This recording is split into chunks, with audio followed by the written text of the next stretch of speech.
Yeah. The art of Hazaribagh, which we have, is very interesting because Koh is cave and Var is the bridal couple. So Hmm. Koh Var is the cave art or the painting which was done for the marriage ceremony where two families and villages got together and married and painted a rock art.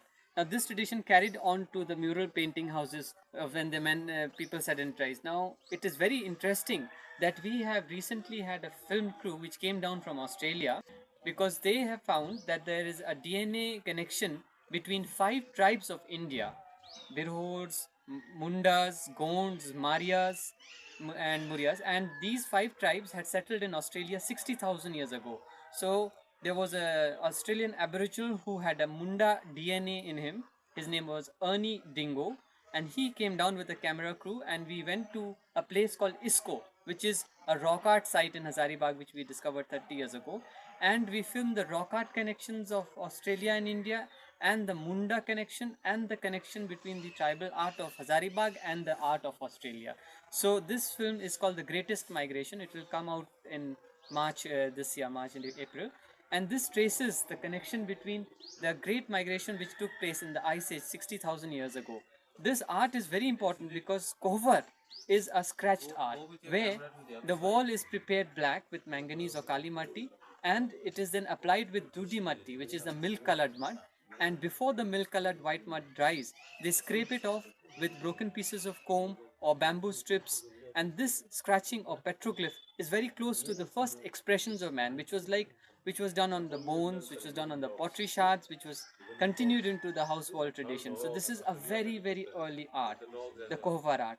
We have other art forms in India like the Warli art, the Savras, the Madhubani, but they cannot claim to be such an old ancient art.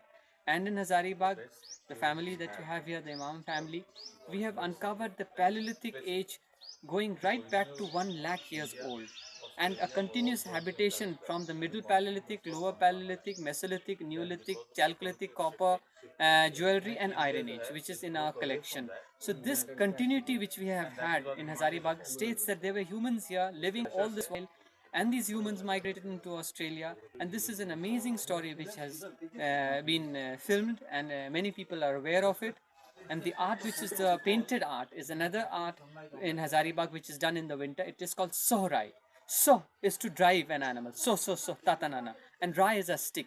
So Sohrai is the first domestication of animal, the first accumulation of wealth, and this art celebrates the goddess of wealth and Lakshmi in the festival of Diwali.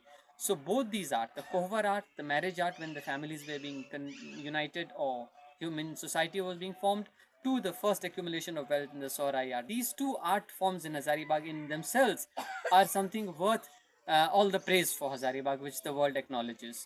So we have in Hazaribagh a wealth in terms of archaeology, a wealth in terms of Buddhist sites and heritage, because there are something like more than 500 sites which we have uncovered in Hazaribagh and adjacent areas, which is in a book called The Antiquarian Remains of Jharkhand.